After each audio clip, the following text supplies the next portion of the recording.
오늘 함께 은혜 나눌 본문 말씀은 신약 성경 히브리서 11장 13절부터 16절까지 말씀입니다. 본문을 다 함께 읽겠습니다. 이 사람들은 다 믿음을 따라 죽었으며 약속을 받지 못하였으되 그것들을 멀리서 보고 환영하며 또 땅에서는 외국인과 나그네임을 증언하였으니 그들이 이같이 말하는 것은 자기들이 본향 찾는 자임을 나타냄이라. 그들이 나온 바 본향을 생각하였더라면 돌아갈 기회가 있었으려니와 그들이 이제는 더 나은 본향을 사모하니 곧 하늘에 있는 것이라. 이러므로 하나님이 그들의 하나님이라 일컬음 받으심을 부끄러워하지 아니하시고 그들을 위하여 한 성을 예비하셨느니라. 아멘. 함께 읽은 말씀을 가지고 본향을 향하는 나그네, 이러한 제목으로 함께 은혜를 나누고자 합니다. 올해도 추석 한가위 명절에 약 3,500만 명 이상의 수많은 우리 대한민국 국민들이 제각기 고향을 찾아 떠난다라고 하는 이런 뉴스를 보았습니다. 그야말로 민족의 대이동입니다. 명절에 고향을 찾는 분들도 많겠지만 명절에 또 긴 연휴를 인하여서 해외로 여행을 떠나는 수많은 사람들도 있을 것이다 라고 하는 뉴스의 내용을 본 적도 있습니다. 이번 주 또 한가위 명절을 맞이하면서 많은 성도들도 고향을 찾아 가게 될 것입니다. 그리고 홍천이 고향인데 객지에 나가서 타지에서 생활하던 수많은 사람들 또한 홍천 이 고향 땅을 찾아와서 부모, 형제, 친척, 또 친구 만나게 되는 귀한 시간들을 보내게 될 것입니다. 아무쪼록 이번 한가위 추석 명절에 고향을 찾는 분들, 또 가족과 함께 시간을 보내는 분들, 그 모임과 그 장소와 시간 속에 하나님의 은혜와 평강이 함께 하시기를 주님의 이름으로 축복합니다. 세상 모든 사람들이 이렇게 고향을 그리워하고 고향을 찾습니다. 마찬가지로 우리 하나님의 자녀된 그리스도인들, 성도들 또한 하나님께로부터 이 땅에 보내심 받아 이 땅에 사는 동안 나그네로 순례자로 살다가 우리의 수명이 다하고 기한이 차서 호흡이 끊어져 세상을 떠나게 될 때에는 하나님이 예비해 두신 영원한 천국, 하늘나라 본향 집으로 돌아가 영원히 살게 되는 것입니다. 예수님을 믿고 구원받은 그리고 하나님의 자녀가 된 모든 성도들에게는 세 가지 고향이 있습니다. 첫 번째 고향은 육신의 고향입니다. 우리의 육신이 태어난 곳, 나를 낳아주시고 길러주신 육신의 부모님이 계신 곳이고 형제, 자매가 혈육이 살고 있는 곳, 내가 어려서부터 성장해온 그곳, 그것이 바로 우리 육신의 고향입니다. 내 육신이 자라고 내 마음이 커가고 내 꿈이 자랐던 곳, 그것이 바로 우리 육신의 고향이죠. 성인이 되어서 꿈을 안고 도시로 객지로 나가서 생활하다가 이제 나이가 들면 사람들은 인생의 황혼기가 될 때 고향을 그리워합니다. 그리고 본능적으로 고향으로 돌아가서 내가 부모가 묻힌 그곳 땅에 나도 묻혀야 되겠다. 고향으로 돌아가서 그 고향 땅에 묻히고자 하는 귀소 본능, 회귀 본능이라고 하는 것이 우리 인간에게 다 있습니다. 그것은 우리 육체에 고향이 있기 때문에 가능하다는 말씀이죠. 두 번째 고향은 마음의 고향입니다. 성도들에게 마음의 고향은 어디일까요? 바로 주님의 몸된 교회입니다. 왜 교회가 우리 마음의 고향입니까? 우리는 교회를 통해서 마음의 평안과 또 삶의 안식을 얻기 때문에 그렇습니다. 구약의 성도들은 삶의 중심이 마음의 고향이 성전이었습니다. 성막과 성소와 성전을 통해서 구약의 이스라엘 백성들은 안식을 누렸고 힘을 얻었습니다. 나라가 멸망하고 성전이 파괴되고 예루살렘 성읍은 황폐되어져서 바벨론의 포로로 끌려가 70년의 실향민으로서의 생활을 할 때에 그 백성들은 무너지고 황폐한 땅 예루살렘을, 고향 땅을 늘 그리워하고 생각합니다. 그리고 마음의 고향인 성전을 그리워하면서 그들은 노래를 부르며 하나님의 은혜를 갈망했습니다. 그러나 현실 속에서 마음의 고향인 성전, 교회는 어떻습니까? 우리가 바라보고 우리가 몸담고 있는 마음의 고향인 교회는 온전치 못한 모습으로 분열이 있고 갈등이 있고 다툼이 있습니다. 사람과 사람이 만나고 모이고 관계하는 곳이기 때문에 아픔도 줄 수 있고 상처를 줄 수도 있습니다. 교회가 불완전한 공동체라 할지라도 그럼에도 성도들이 이 땅에서 살아가는 동안 참된 쉼과 안식과 평안을 얻을 수 있는 곳, 힘을 얻고 지혜를 얻고 도움을 받을 수 있는 곳은 교회일 줄 믿습니다. 육체의 고향, 마음의 고향이 있다면 마지막 세 번째는 영혼의 고향이 있습니다. 우리 그리스도인들 성도들에게 완벽한 만족과 기쁨과 평안을 줄 수 있는 최종적인 목적지, 우리가 돌아가야 될 고향은 어디일까요? 하늘 아버지가 계시는 하나님 나라 천국인 줄 믿습니다. 이 땅의 교회는, 이 땅의 성전은 영원한 하나님 나라 천국에 대한 모형이고 그림자일 뿐이라는 사실을 우리가 기억하고, 이제 우리는 영혼의 고향인 하나님 나라에 대한 꿈을 가지고 소망과 기대를 품고 믿음으로 살아가는 주의 모든 성도들 다 될 수 있기를 주님의 이름으로 축복합니다. 여러분, 이 세상에서 가장 지혜로운 사람은 누구일까요? 그는 바로 내가 누구이며 내가 어디서 와서 내가 어디로 가야 되는 존재인지 자신의 정체성, 삶의 방향성, 목적을 분명히 하고 사는 사람입니다. 나침판이 고장난 배, 브레이크가 고장난 자동차, 레일을 탈선한 기차, 바로 자신이 어디서 와서 어디로 가는지, 자신이 어떤 존재인지 정체성을 모르고 사는 사람은 바로 그러한 인생을 살아가게 됩니다. 성경은 우리에게 분명히 가르쳐 줍니다. 내가 누구이고 어디서 와서 어디로 가는 존재인지를 분명하게 말씀합니다. 여러분, 우리는 누구입니까? 우리는 예수 그리스도를 구주로 믿고 구원받은 하나님의 자녀입니다. 거룩한 백성, 성도입니다. 우리의 소속은 하나님 나라 천국에 있음을 믿고 하나님 나라 시민권을 가진 백성답게 살 수 있기를 축원합니다. 우리는 어디서 와서 어디로 가야 되는 인생입니까? 이것도 성경은 분명히 우리에게 가르쳐 주죠. 우리는 어디서 왔습니까? 하나님 아버지께로부터 보내심 받았습니다. 그리고 우리는 왜 삽니까? 무엇을 위해 삽니까? 하나님 나라 복음과 영광을 위해 살아가는 줄 믿습니다. 우리가 결국 돌아가야 될 곳, 우리는 어디로 가야 되는 것입니까? 하나님 아버지께서 계신 영원한 본향집, 우리의 고향으로 돌아가야 되는 나그네 인생임을 믿고 이제 남은 여생을 주님 영광과 복음 위에 나그네 인생임을 기억하며 살아가는 우리 모두가 될 수 있기를 주님의 이름으로 축복합니다. 지난 9월 1일부터 우리는 새벽에 생명의 삶 말씀을 통해서 히브리서 말씀을 묵상해 오고 있습니다. 지난 목요일 21일부터 히브리서 11장 말씀을 우리가 묵상하기 시작했습니다. 히브리서 11장은 믿음장입니다. 히브리서 11장에는 믿음이란 무엇인가 정의를 이야기하고 우리보다 앞서간 믿음의 조상들, 선진들을 이름을 거명하면서 그들을 통한 우리에게 믿음의 도전을 주고 있습니다. 아벨, 에녹, 노아, 아브라함, 사라 등등 수많은 믿음의 선진들이 어떻게 살았는지를 이야기할 때 그들은 더 나은 하늘 본향을 사모했다라고 우리에게 가르쳐주고 있습니다. 성도는 나그네입니다.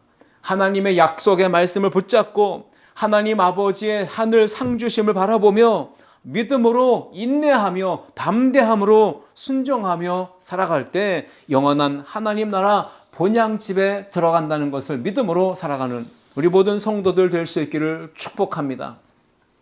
그렇다면 영원한 고향, 본향집, 하나님 나라를 향해 나아가는 나그네 된 우리 모든 성도는 이 땅에 사는 동안 어떻게 살아가야 될까요? 우리는 본문을 통해 세 가지를 생각해 보며 함께 은혜를 나누고자 합니다. 첫째, 함께 읽겠습니다. 나그네 정체성을 잊지 말아야 합니다. 이 세상은 오래오래 영원토록 우리가 거하며 살 수 있는 곳이 아닙니다. 잠깐 머물다가 떠나야 하는 곳입니다. 그래서 우리는 나그네 길에 서 있는 순례자요, 나그네에 불과하다는 것을 항상 상기하며 기억하며 살아가야 합니다. 히브리서 11장 5절 말씀 보시면 그들이 나온 바 본향을 생각하였더라면 돌아갈 기회가 있었으려니와 라고 이야기합니다. 여기서 그들은 누구를 말할까요? 믿음의 조상들입니다. 아벨, 에녹, 노아, 아브라함, 사라, 그들을 말하는 것이죠. 그들은 분명 특별한 믿음을 가졌던 사람들이었습니다. 믿음으로 아벨은 가인보다 더 나은 제사를 하나님께 드렸습니다. 그래서 하나님께로부터 의로운 자라 하는 증거를 얻었다라고 사절은 기록하고 있고요. 믿음으로 에녹은 죽음을 보지 않고 옮겨주시는 하나님의 놀라운 은혜를 입었던 사람이라고 5절은 기록하고 있고요. 믿음으로 노아는 하나님을 경외함으로 방주를 준비해서 그 온 집안을 다 구원했던 것을 7절 말씀에서는 기록하고 있고, 믿음으로 아브라함은 부르심 받았을 때에 갈 바를 알지 못하고 본토 친척 아버지의 집을 떠났다라고 8절은 기록합니다. 그리고 믿음으로 사라는 나이가 많아 단산하였음에도 불구하고 아들을 얻는 복을 받았다라고 11절은 기록합니다. 여러분, 이들에게는, 우리에게는 이 땅에서 나그네 인생으로 살아간다라고 하는 그런 정체성이 있었다는 것이죠. 이들에게 가졌던 공통점, 우리는 나그네입니다. 이러한 정체성, 그 믿음의 고백이 있었다는 거죠. 히브리서 11장 13절과 14절 말씀을 읽어봅니다. 이 사람들은 다 믿음을 따라 죽었으며 약속을 받지 못하였으되 그것들을 멀리서 보고 환영하며 또 땅에서는 외국인과 나그네임을 증언하였으니 그들이 이같이 말하는 것은 자기들이 본향 찾는 자임을 나타냄이라 했습니다. 본향을 찾는 자임을 나타낸다. 그들은 나그네 인생임을 기억했습니다. 그들은 믿음을 따라 살았고 믿음을 따라 죽었다라고 기록하고 있습니다. 땅에서는 외국인과 나그네임을 증언하는 그러한 삶을 살아갔습니다. 나그네를 뜻하는 헬라어 파라피데모이라고 하는 단어가 있는데 그 의미는 일시적으로 거주하는 임시 거주자, 즉 법적인 권리를 지니지 못하는 사람을 뜻하는 것입니다. 아브라함은, 또 아브라함을 비롯한 모든 믿음의 조상들은, 그리고 1세기 초대교회 성도들은 항상 어떤 정체성을 가지고 살았는데 이 땅에서 잠시 체류하며 잠시 거주하는, 그래서 언젠간 떠나야 하는 나그네로서의 삶을 살아간다라고 하는 분명한 신앙과 정체성이 있었습니다. 창세기 47장 9절에서도 야곱은 이런 자기 자신의 정체성을 깨닫고 이야기했습니다. 바로왕에게 말할 때 내 나그네의 길이 세월이 130년이니이다. 내 나이가 얼마 못 되니 우리 조상의 나그네 길의 연주에 미치지 못하나 험악한 세월을 보내었나이다 라고 야곱은 자신의 정체성을 분명히 인식하고 바로왕에게 이야기했던 것입니다. 나그네 의식입니다. 나그네의 정체성입니다. 나그네 인생길을 걷는 동안 참으로 험악한 세월을 보냈다라고 이야기한 것입니다. 다윗 왕은 어떤 정체성을 가지고 살아갔을까요? 역대상 29장 15절 말씀해 보시면 우리는 우리 조상들과 같이 주님 앞에서 이방 나그네와 거류민들이라 세상에 있는 날이 그림자 같아서 희망이 없나이다 라고 이야기했습니다. 다윗이 가졌던 정체성, 인생은 무엇인가? 나는 누구인가? 라고 하는 이 정체성의 질문 앞에서 다윗은 말합니다. 이방 나그네와 거류민이라. 이것이 바로 나그네 인생이라는 것입니다. 다윗은 이스라엘의 훌륭한 위대한 왕이었음에도 불구하고 자기 자신의 인생길을 이방 나그네와 거류민으로서의 삶으로 비유했습니다. 이 땅에서 나그네 길을 걷는 동안에 이 세상 사는 날이 그림자 같아서 희망이 없나이다라고 이야기했습니다. 그런데 오늘날 지금 이 시대를 살아가는 모든 그리스도인들, 오늘 우리 성도들의 모습은 어떻습니까? 나그네 의식이 있습니까? 거류민이라고 하는 의식이 있습니까? 이러한 의식이 없이 나그네라고 하는 말은 들어서 알고 순례자라는 말도 알고 있으나 나그네처럼 순례자처럼 살지 못하고 있다는 것이죠. 그 이유가 무엇입니까? 이 땅에 대한 미련을 버리지 못했기 때문입니다. 세상 것들에 대한 집착이 더 강하기 때문에 그런 것입니다. 우리는 이 땅에서 나그네로 살아가다가 천국에 갈 때는 빈손으로 간다는 것을 반드시 생각하며 기억하며 잊지 말고 살아야 합니다. 세상에서 나그네로 걸어간다는 것은 쉽지 않습니다. 쓸쓸하고 괴롭고 외롭고 고달픈 길입니다.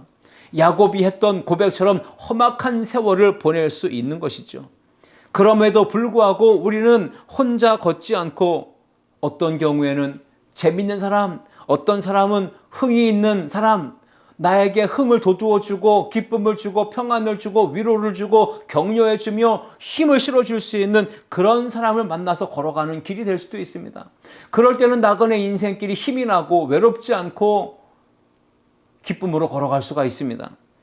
성경은 나그네 인생길에 우리와 함께 누가 걸어가신다고 말씀하는 줄 아십니까? 성경을 읽어봅니다. 이사야 41장 10절입니다. 두려워하지 말라. 내가 너와 함께 함이라. 놀라지 말라. 나는 네 하나님이 됨이라. 내가 너를 굳세게 하리라. 참으로 너를 도와주리라. 참으로 나의 의로운 오른손으로 너를 붙들리라. 말씀하고 계십니다.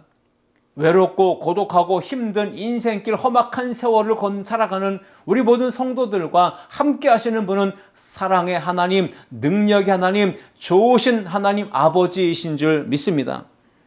마태복음 28장 20절 말씀에 또 예수님은 부활 승천하시며 믿음의 백성들을 향한 약속의 말씀을 주셨습니다. 볼지어다 내가 세상 끝날까지 너희와 항상 함께 있으리라 약속의 말씀을 주십니다. 내가 너희와 동행하겠다. 내가 너희를 붙들어 주겠다. 내가 너희를 위험에서 지켜주겠다. 내가 너희의 삶을 돌보아 줄 것이고 내가 너희를 사랑해 주고 내가 너희의 필요를 모든 걸 넉넉하게 공급하고 채워주겠다. 약속의 말씀을 주신 것입니다.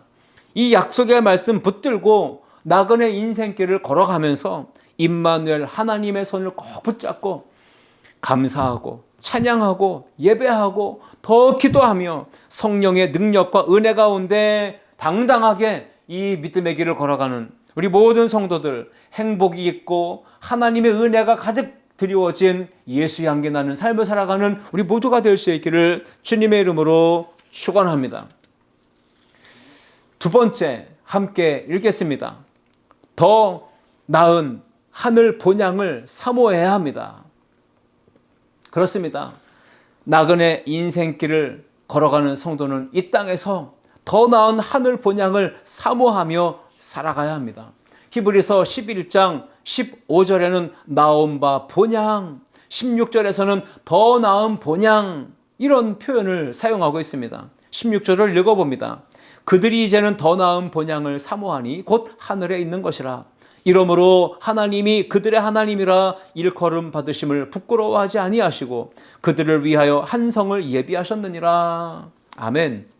우리 믿음의 선조들은 이 땅에 살아가는 동안 분명한 나그네 의식을 품었습니다. 그리고 하늘에 있는 더 나은 본향, 더 나은 본향을 사모하며 살아갔습니다.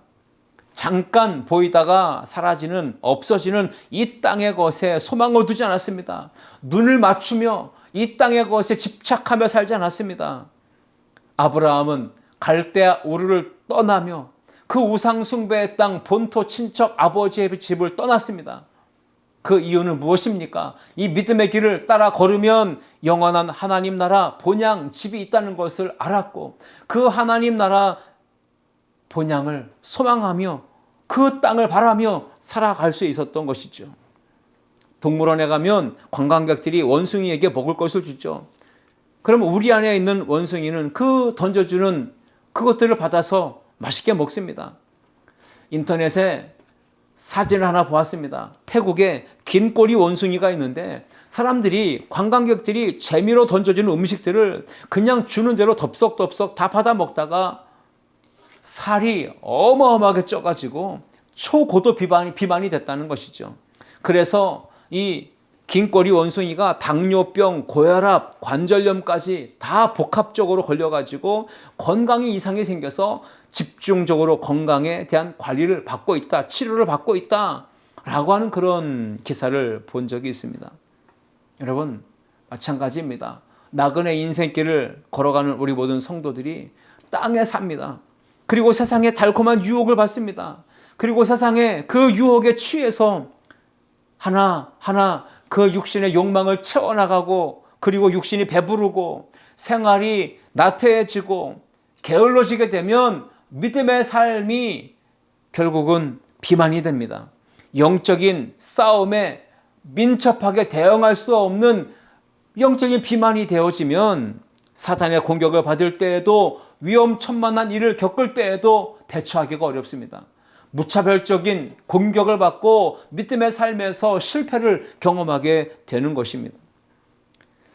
돌아갈 본향을 사모하면서, 그러므로 우리는 항상 절제하면서 기도하며 말씀 가운데 있으며 항상 경건 생활을 하면서 영적인 다이어트로 건강을, 신앙의 강건함을 챙겨나가야 되는 것입니다. 더 나은 하늘 아버지 집 본향을 생각하는 미래지향적인 삶을 살아가는 성도들은 자기 자신의 삶을 관리합니다. 경건 생활에 힘씁니다. 더 나은 하늘 본향을 사모하며 자기를 관리하는 것입니다. 요한계시록 21장 8절 말씀을 보시면 안타깝지만 영원한 본향집에 들어가지 못하는 사람들에 대한 이야기를 말씀하고 있습니다. 어떤 사람들이 하나님 나라 본향집에 들어가지 못합니까? 그러나 두려워하는 자들과 믿지 아니하는 자들과 흉악한 자들과 살인자들과 음행하는 자들과 점술가들과 우상숭배자들과 거짓말하는 모든 자들은 불과 유황으로 타는 못에 던져지리니 이것이 둘째 사망이라 말씀했습니다. 두려워하는 자는 천국에 들어갈 수 없습니다. 하나님을 싫어하고 받아들이지 않고 복음을 거부하는 자들, 그들은 하나님 나라 영원한 본향집에 들어갈 수 없다는 것입니다. 믿지 아니하는 자들, 교회 다니지만 예배는 드리지만 설교는 듣고 있지만 믿음으로 화합하지 않는 자, 믿음으로 아멘하여 받아들이지 않는 자들, 그들은 결국 믿음이 없기에 영원한 본향집에 들어갈 수 없다라는 말씀입니다. 흉악한 자들, 살인자들, 음행하는 자들, 점술가들, 우상숭배자들, 거짓말하는 모든 자들도 하나님 나라 영원한 본향집에 들어갈 수 없다는 것입니다. 하나님 아버지께서 예비해 주신 더 좋은 본향집은 오직 믿음으로 순종하며 사는 성도들이 들어가게 될 줄 믿습니다. 복음을 듣고 예수 그리스도를 구주로 믿고 하나님을 아버지로 부르는 자녀가 될 때 천국 영원한 본향집에 들어가게 되는 것입니다. 길이요 진리요 생명 되신 예수님께서 나를 위해 십자가 지시고 피 흘려 죽으심으로 내 모든 죄가 깨끗이 사해졌다는 것을 믿는 성도가 천국에 들어가는 것입니다. 날마다 성령 충만해서 말씀에 순종하면서 하나님 나라 달아 들어가는 그날까지 믿음의 경주를 힘쓰며 주님의 십자가를 달게 지고 그 사랑을 의지하면서 하나님 나라 소망을 가지고 살아가는 성도들, 십자가 붙들고 십자가의 길을 걷는 성도들이 천국에 들어갈 수가 있는 것입니다. 죄를 가지면 그 죄 때문에 결국 천국에 들어갈 수 없는 것입니다. 그리스도 예수의 십자가 보혈을 의지하며 그 보혈의 능력으로 죄 씻음 받고 하나님의 자녀로 살아가는 자가 천국에 들어가는 것입니다. 찬송가 544장 울어도 못하네, 그 찬송가의 4절 가사는 이렇습니다. 믿으면 되겠네. 주 예수만 믿어서 그 은혜를 힘입고 오직 주께 나가면 영원 삶을 얻네. 십자가에 달려서 예수 고난 당했네. 나를 구원하시리 예수밖에 없네. 예수님밖에 우리의 구원자가 없음을 믿고 당당하게 하늘 아버지, 하늘 본향집을 사모하며 살아가는 우리 모든 성도들 될 수 있기를 주님의 이름으로 축원합니다. 히브리서 11장 13절과 14절 말씀을 읽겠습니다. 이 사람들은 다 믿음을 따라 죽었으며 약속을 받지 못하였으되 그것들을 멀리서 보고 환영하며 또 땅에서는 외국인과 나그네임을 증언하였으니 그들이 이같이 말하는 것은 자기들이 본향 찾는 자임을 나타내미라. 우리 믿음의 선조들이 그랬듯 본향을 향해 나아가는 나그네임을 기억하고 항상 하늘아버지의 본향집을 사모하며 우리 믿음의 조상들과 같이 1세기 초대교회 성도들과 같이 하늘에 있는 더 좋은 영원한 본향집을 그리워하고 사모하며 말씀과 성령으로 날마다 무장해서 십자가 보혈의 능력을 힘입고 믿음으로 살아가는 모든 성도들 다 될 수 있기를 주님의 이름으로 축원합니다. 셋째, 함께 읽겠습니다. 본향집에 들어갈 준비를 해야 합니다. 예수 그리스도를 믿는 자를 위해 하나님 아버지께서 예비해 두신 거룩한 성 새 예루살렘 영원한 하늘 본향집은 과연 어떤 곳일까요? 히브리서 11장 16절 말씀 보시면 그들이 이제는 더 나은 본향을 사모하니 곧 하늘에 있는 것이라. 이러므로 하나님이 그들의 하나님이라 일컬음을 받으심을 부끄러워하지 아니하시고 그들을 위하여 한 성을 예비하셨느니라 말씀하고 계시는데, 천국은, 우리의 하늘 아버지 본향집은 어떤 곳일까요? 천국은 영원한 기쁨, 안식을 누리는 곳이다. 요한계시록 21장 4절은 말씀합니다. 모든 눈물을 그 눈에서 닦아주시니 다시는 사망이 없고 애통하는 것이나 곡하는 것이나 아픈 것이 다시 있지 아니하리니 처음 것들이 다 지나갔습니다. 천국은 어떤 곳입니까? 정금보석으로 길이 되어져 있고 12개의 진주문이 있는 곳이 바로 천국입니다. 요한계시록 21장 21절 말씀에 그 12문은 12진주니 각 문마다 한 개의 진주로 되어 있고 성의 기름 맑은 유리 같은 정금이더라 기록하고 있습니다. 천국은 어떤 곳입니까? 어둠이 없는 곳이며 하나님의 영광이 비추는 곳입니다. 요한계시록 21장 23절 말씀에 그 성은 해나 달의 비침이 쓸데없으니 이는 하나님의 영광이 비치고 어린 양이 그 등불이 되심이라. 천국은 어떤 곳입니까? 생명수 강이 흐르는 곳입니다. 구원받은 성도들이 세세토록 왕노릇하는 곳입니다. 요한계시록 22장 1절 이하 5절 말씀까지 읽어봅니다. 또 그가 수정같이 맑은 생수의 강을 내게 보이니 하나님과 및 어린 양의 보좌로부터 나와서 길 가운데로 흐르더라. 광 좌우에 생명나무가 있어 12가지 열매를 맺되 달마다 그 열매를 맺고 그 나무 잎사귀들은 만국을 치료하기 위하여 있더라. 다시 저주가 없으며 하나님과 그 어린 양의 보좌가 그 가운데 있으리니 그의 종들이 그를 섬기며 그의 얼굴을 볼 터이요 그의 이름도 그의 이마에 있으리라. 다시 밤이 없겠고 등불과 햇빛이 쓸데없으니 이는 주 하나님이 그들에게 비치심이라. 그들이 세세토록 왕노릇 하리로다. 아멘. 하나님의 나라 천국은 어떤 곳인지를 분명히 성경은 우리에게 계시로 말씀하고 보여주고 있습니다. 그러니까 히브리서 11장 16절에 하반절에 보시면 하나님께서 믿는 자들을 위해 한 성을 예비하셨다라고 말씀합니다. 하나님이 예비하신, 준비해 놓으신, 완벽하게 모든 걸 갖추고 기다리고 계신다라고 하는 걸 우리가 잊지 말아야 합니다. 그런데 오늘 이 시대에 믿음의 성도들이라 말하는 우리 그리스도인들, 이 땅에 살면서 그 하나님 나라 영원한 본향집에 들어갈 준비를 제대로 하고 있지 않은 것 같습니다. 영원한 본향집에 들어가기 위해 준비해야 하는데 준비가 안 되어 있습니다. 그렇다면 하나님 나라 본향집을 들어가기 위해 준비하는 삶은 어떻게 사는 삶을 말하는 것일까요? 베드로전서 4장 7절 말씀처럼 만물의 마지막이 가까이 왔으니 그러므로 너희는 정신을 차리고 근신하여 기도하라 말씀합니다. 정신을 차리고 근신하며 기도하는 것, 이것이 바로 영원한 하나님 나라 본향집에 들어갈 우리 그리스도인들의 삶의 자세요, 태도입니다. 이것이 바로 준비하는 삶입니다. 히브리서 10장 25절 말씀에서도 모이기를 패하는 어떤 사람들의 습관과 같이 하지 말고 오직 권하여 그날이 가까움을 볼수록 더욱 그리하라 했는데, 무엇을 힘쓰라는 얘기입니까? 모이기를 힘쓰라는 얘기입니다. 안식에 들어가기를 힘쓰라는 얘기입니다. 교회 공동체에 더 힘있게 결속하고 연합하기를 힘쓰라는 말씀입니다. 상을 얻는 경주자로서 뒤로 물러가거나 떠내려가는 자가 되지 말고 말씀을 굳게 붙잡고 하나님 나라 영원한 본향집을 사모하며 경주하라는 것입니다. 하나님 아버지께서 예비하신 상급이 있으니 그 상을 얻기 위해 달려가라는 것입니다. 이것이 바로 준비하는 성도의 삶입니다. 지금 현재 나에게 주어진 오늘이라는 시간을 예수 그리스도 안에서 성령님의 인도하심을 따라 거룩하고 복되게 사는 것, 이것이 바로 준비하는 삶입니다.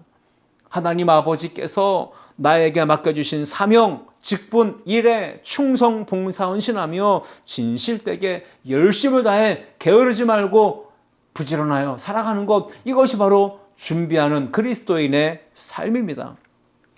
세상 사람들은 이 땅에 사는 동안 더 넓은 집을, 그리고 더 좋은 가구와 가전제품으로 자기의 인생의 집을 채우려고 몸부림치며 부지런히 열심히 땀 흘리며 애쓰며 살아가고 있습니다.